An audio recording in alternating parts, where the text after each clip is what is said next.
जय श्री कृष्णा। मैं naturopath doctor Ranju, holistic health solution में आपका स्वागत है।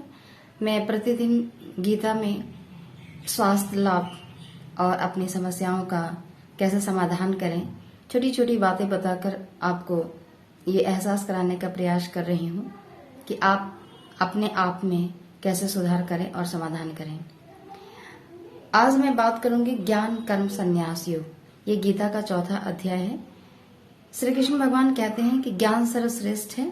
ज्ञान से समस्त विषय वस्तु को आप समझ सकते हैं और अपनी स्तर को उच्च स्तर में बना के अपने व्यक्तित्व को निखार सकते हैं। ज्ञान आपको एनालिसिस एंड डिस्क्रिमिनेशन करने का एक अच्छा मार्ग है, और अगर आपके पास ज्ञान नहीं है तो आपके पास कुछ भी नहीं है, क्योंकि आप ज्ञान से हर कुछ अर्जित कर सकते हैं और हर कुछ से ज्ञान अर्जित करना संभव नहीं हो पाता है। तो ज्ञान अर्जित करने के लिए जैसे जैसे आपकी उम्र बढ़ती है और जिस जिस अवस्था को आप जीते हैं, तो प्रत्येक अवस्था में जो आपको एक नॉलेज मिलता है, ज्ञान मिलता है, परिवार से, समाज से, माहौल से, वातावरण से, पर्यावरण से, ये चीजें अलग होती है। लेकिन ज्ञान की कोई उम्र सीमा भी नहीं है। आप कभी भी ज्ञान प्राप्ति के लिए तैयार हो सकते हैं, ले सकते हैं। लेकिन मेन जो मकसद है कि ज्ञान अगर आपको है तो आप जीवन में कौन कौन से कर्म कर रहे हैं, वही बातें गीता में कही गई है। अकर्म, सकर्म, विकर्म कैसे पहचानेंगे, क्या होता है इससे? जब आपके पास नॉलेज होगा तो नॉलेज ही आपको बता देगा, एनालिसिस करने के लिए सिखा देगा कि ये कर्म अच्छा है और ये कर्म बुरा है। कुछ रोग, अभी इसी संदर्भ में बताना चाहूंगी कि कुछ रोग ऐसे होते हैं जो संचित कर्म के कारण वो रोग आते हैं।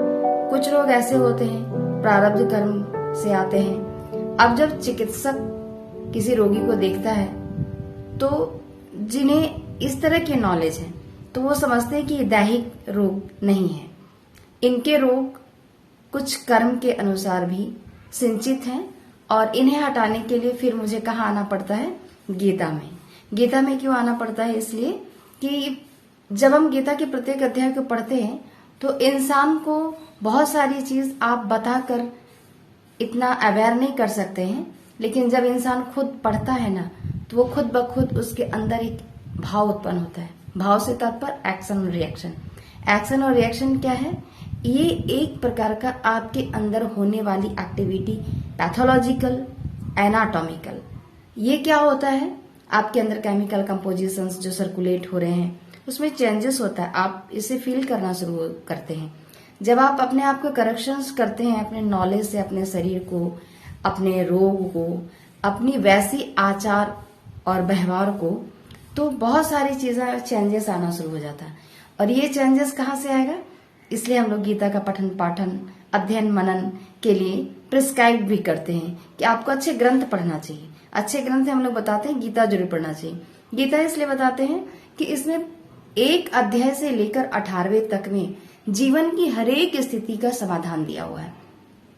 इसको समझने के लिए मुझे बार बार पढ़ना पड़ता है। जैसे आपका ज्ञान अगर साइंस और योग की तरफ है तो आप थोड़ा और अच्छे तरीके से समझ सकते हैं।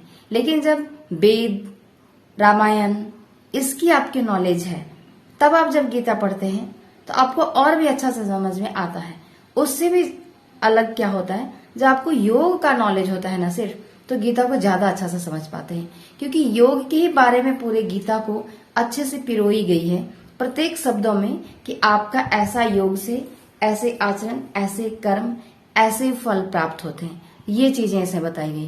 अब इसमें कहा गया है कि जो योगी होते हैं, जो महात्मा पुरुष होते हैं, उसे आप कैसे पहचानेंगे कि ये अच्छे योगी हैं, महात्मा पुरुष हैं, इनकी जो ओज तेज है आपके अंदर कैसे मिले, उनसे कैसे आप उन एनर्जी को ले सकते हैं। तो ये सारी चीजें बिना गीता के अध्ययन से संभव नहीं हो सकता है, क्योंकि ये किसी क्लिनिक में बताना, एक डॉक्टर्स को बताना बहुत मुश्किल है। आप जब पढ़ेंगे तब आप डॉक्टर्स की बातें जो इस तरीके के रखते हैं बता सकते हैं। जैसे हम लोग रखते हैं इस बातों को कि आप गीता का अध्ययन करिए। अर्जुन विषाद योग में यही बातें बताइए। संशय, विषाद, जो प्रॉब्लम उत्पन्न हो रहा है उसको नियंत्रण कैसे करना है। तो इसलिए हम लोग बताते हैं कि आप इसको पढ़िए, उसके बाद फिर हम आपसे जो प्रॉब्लम होगा फिर हम डिस्कस करेंगे।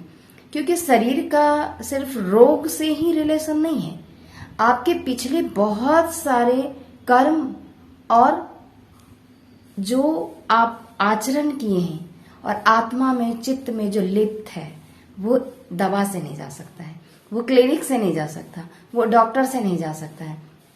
यहाँ पे हमारे भारत संस्कृति के धर्म ग्रंथ आपको सहयोग करेंगे।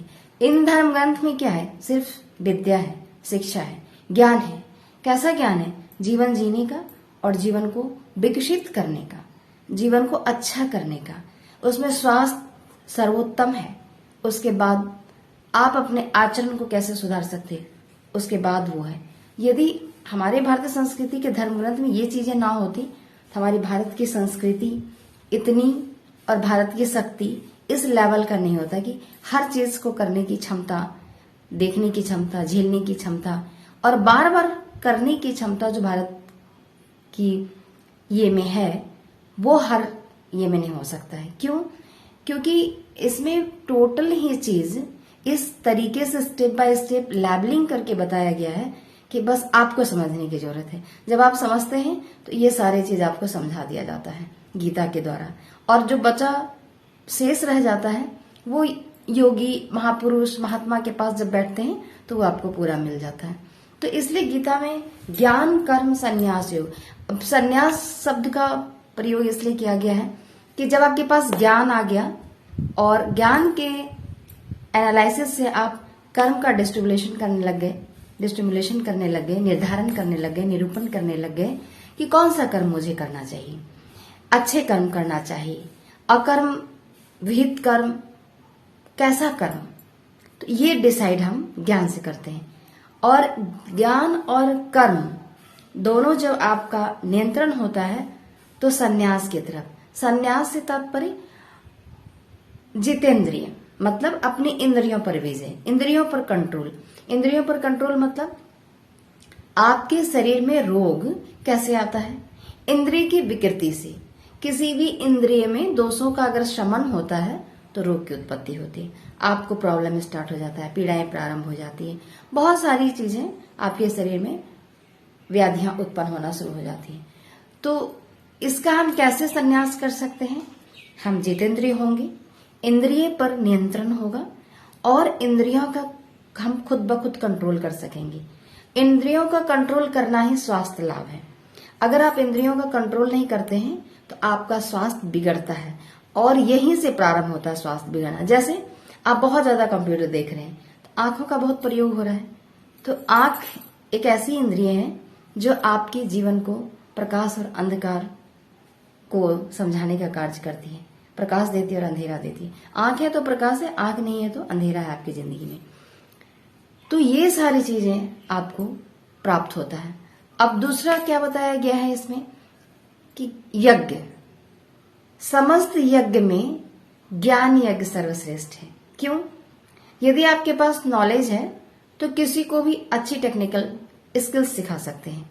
अगर नॉलेज नहीं है तो आप नहीं सिखा सकते। जैसे आज का समय कैसा है, आपके पास आईटी इंफॉर्मेशन और नॉलेज है और आप उस कर्म को, मतलब आप कर रहे हैं, इंफॉर्मेशन स्किल्स जितने भी हैं आईटी के, आप उसका अप्लाई कर रहे हैं, ये एक कर्म है।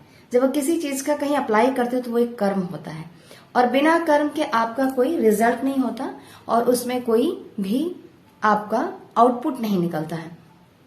तो कृष्ण भगवान ये समझाते हैं कि ज्ञान यज्ञ सर्वश्रेष्ठ यज्ञ है। आप कितनी भी कोई भी द्रव्य यज्ञ से ज्यादा सर्वश्रेष्ठ मतलब ज्ञान यज्ञ है।